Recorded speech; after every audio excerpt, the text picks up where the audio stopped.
কাছাকাছি কোথাও ঘুরতে যেতে চাইছেন?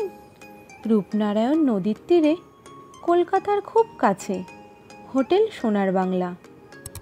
তার সমস্ত ডিটেলস রইল এই ভিডিওতে।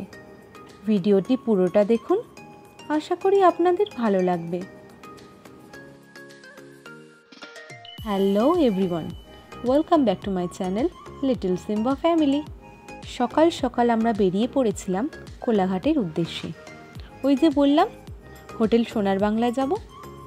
কলকাতা থেকে এখানে পৌঁছতে আমাদের সময় লেগেছিল 1.5 ঘন্টার মতো। আপনারা চাইলে বাসে করেও আসতে পারেন।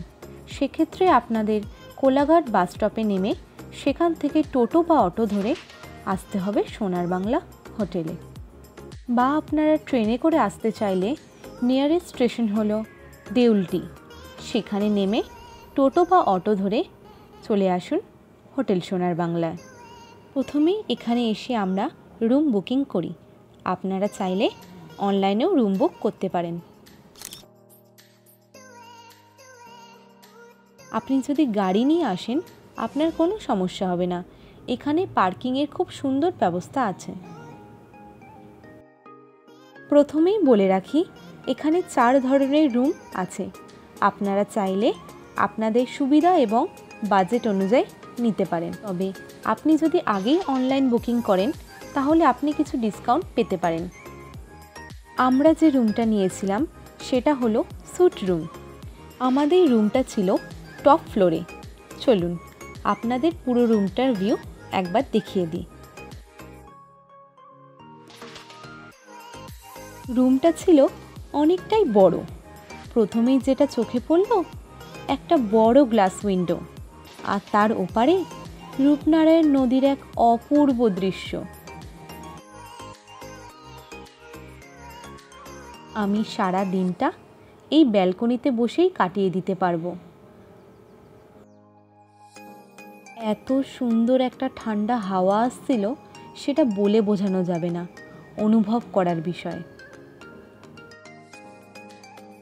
চলুন বাকি রুমটা আপনাদের দেখাই। তারপরেই চোখে পড়ল ডাইনিং টেবিল, তার উপরে তাদের মেনু কার্ড। আপনি চাইলে তাদের রেস্টুরেন্টে গিয়েও খেতে পারেন অথবা রুম সার্ভিসও নিতে পারেন।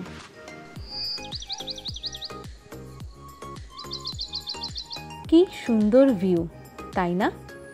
ভাবুন তো, বিছানায় শুয়ে হাতে 1 কাপ গরম চা আর তার সাথে এই দারুণ ভিউ, ভাবলেই যেন কেমন একটা তৃপ্তির অনুভূতি আসে, তাই না?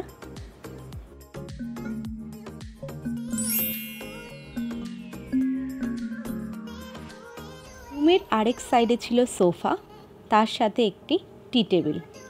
এবার বলি, এই রুমটি 2 অ্যাডাল্টস আর 1 চাইল্ড থাকতে পারবে। আপনি চাইলে এক্সট্রা ম্যাট্রেস নিতে পারেন, 1000 টাকা বেশি চার্জ লাগবে। এখানে একটা ছোট্ট টি স্টেশন ছিল, যেখানে চাইলে আপনি টি বা কফি বানিয়ে খেতে পারেন, আর ছিল ছোট্ট একটা মিনি ফ্রিজ। ওয়াশরুমটা ছিল ঠিকঠাক। ওয়াশরুমের ভিতরে তারা টয়লেট্রি প্রোভাইড করেছিল।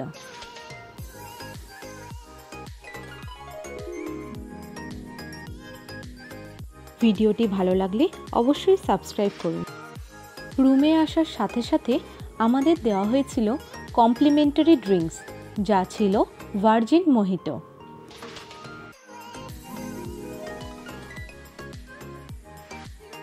এবার বলি রুম ভাড়া নিয়ে, কোন রুমে কীরকম খরচা পড়বে, যা স্ক্রিনে আপনারা পুরোটাই দেখতে পাচ্ছেন। আপনারা যদি অনলাইন বুকিং করেন তাহলে প্রাইস কিছুটা কম পড়বে। ব্রেকফাস্টে আমরা অর্ডার করেছিলাম পনির পরোটা আর পুরি ভাজি। পুরি ভাজিটা ঠিকঠাকই ছিল, বাট পনির পরোটাটা ছিল খুবই টেস্টি।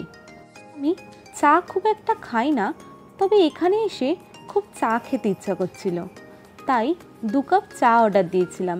তবে তারা যা পরিমাণে দিয়েছিল তাতে 4 জন মানুষ আরাম করে খেতে পারবে। অর্থাৎ এখানে প্রাইস অনুযায়ী কোয়ালিটি এবং কোয়ান্টিটি দুটোই বেশ ভালো। বাবার সাথে তার এমন খুনসুটি চলতেই থাকে। আমরা রেডি হয়ে নামছিলাম সুইমিং পুল যাবো বলে। এত বড় এরিয়া নিয়ে এই রিসর্টটা আপনার দেখতে দেখতেই একদিন লেগে যাবে। আর চারিদিকটা ছিল গাছপালায় ভর্তি, যা দেখতে লাগছিল খুবই সুন্দর। এখানে সুইমিং পুলের কিছু রুলস অ্যান্ড রেগুলেশন আছে, আপনারাও একবার দেখে নিন। সুইমিং পুলের এরিয়াটা ছিল ভীষণই সুন্দর এবং অনেকটা এরিয়া জুড়ে ছিল।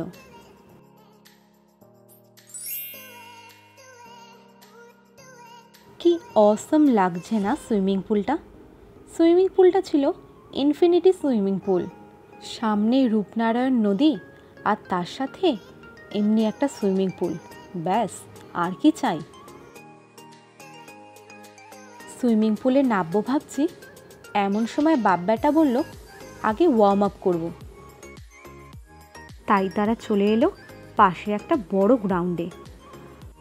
কলকাতায় যারা থাকেন তারা ভালো মতোই জানেন, এরম একটা বড় মাঠ, এত বড় ফাঁকা জায়গা সত্যিই খুবই অভাব।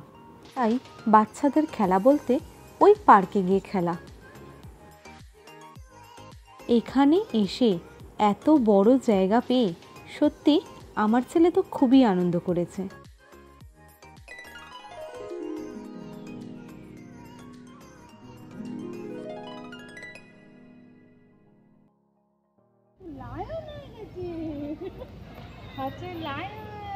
কই দেখি টাইগারকে, দেখি টাইগার, একটু রোর করে দাও। কাছে টাইগার,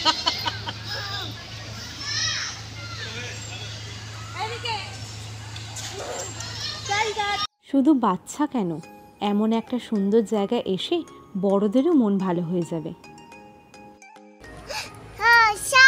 ব্যাস, একটা খেলতে না খেলতে আরেক দিকে যাবে।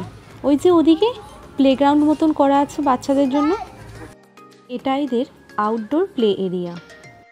এদের ইনডোর প্লে এরিয়াও আছে, সেটা আমি পরে ভিডিওতে দেখাচ্ছি। দেখুন তো কীরকম পরিমাণে দুষ্টুমি করছে।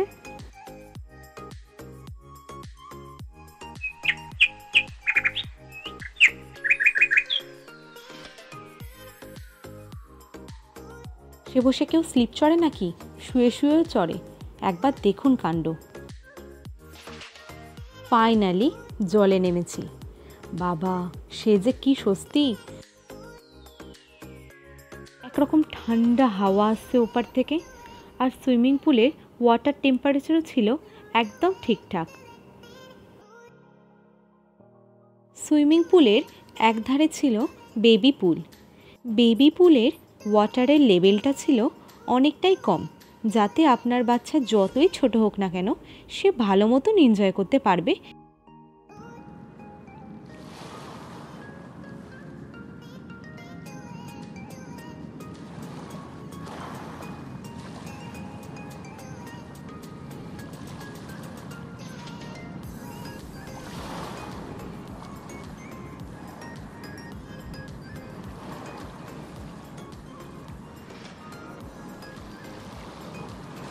দেখুন তো সে নাকি বাবার মতো সাঁতার কাটবে, বলছে মাম্মাম আমি পাপার থেকেও ভালো সাঁতার কাটতে পারছি। স্নান করে রুমে এসে আমরা অর্ডার দিয়েছিলাম দুপুরে লাঞ্চ। যা ছিল ঝুরি ঝুরি আলু ভাজা, চিংড়ি মাছের মালাইকারি, ডাল আর খাসির মাংস। খাসির মাংসর এখানে অনেক রকম পদ ছিল, খাবারের প্রাইস অনুযায়ী কোয়ান্টিটি ছিল বেশ ভালো। আপনারা যদি মেনু কার্ডের ফুল ভিডিও চান তাহলে কমেন্ট বক্সে কমেন্ট করুন।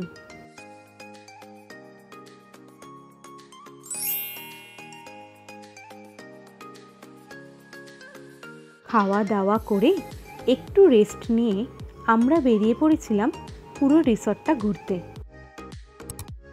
সে কিনা লিফটের বাটন প্রেস করবে, তাকে প্রেস করতে বলা হয়েছে জি, বাট জি বাদে সে সব কটা প্রেস করছে। ভাবুন তো কতটা দুষ্টু সে। আসলে না, সব বাচ্চারাই এরকম একটু দুষ্টু হয়, তাই না? লিফটটা ছিল যেন গোল্ডে মোড়ানো, ব্যাস এক ছুট্টে দৌড়।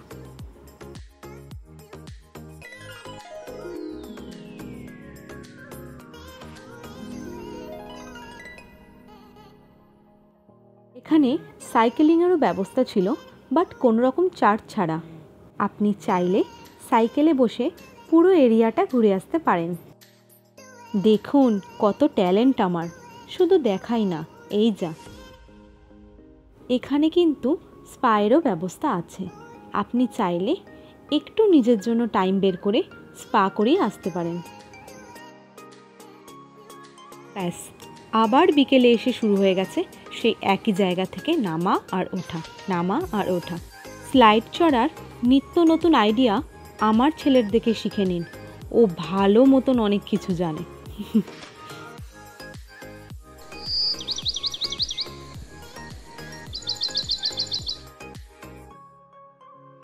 চলুন, ও এখানে ওর দিম্মার সাথে খেলা করুক, আমি বরং আপনাদের নিয়ে যাই নদীর ধারে।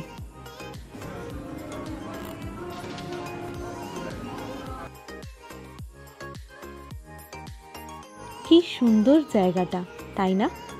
ওই যে দূরে দেখা যাচ্ছে, ওটাই কোলাঘাট পাওয়ার প্ল্যান্ট।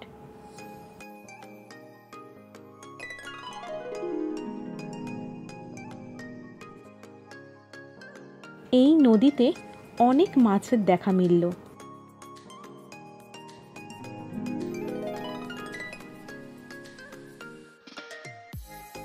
সন্ধেবেলায় অমন একটা জায়গায় নিজের আপনজনের সঙ্গে বসে সময় কাটাতে আপনাদের ভালো লাগবে, শান্তি পাবেন। আসলে এই শান্তি বা তৃপ্তির জন্যই তো আমরা চারিদিকে দৌড়ে বেড়াই, তাই না? তবে আমি ভুলছিলাম, তখনের থেকে এখনকার দৃশ্যটা কিন্তু আরও সুন্দর। রেলের লাইট জ্বলে উঠতে চারিদিকটা যেন আরও সুন্দর হয়ে উঠেছে। আজ তাহলে এই পর্যন্ত, দেখা হচ্ছে নতুন ভিডিওর সাথে। আপনারা সকলে ভালো থাকবেন, ভালো রাখবেন, সুস্থ থাকবেন।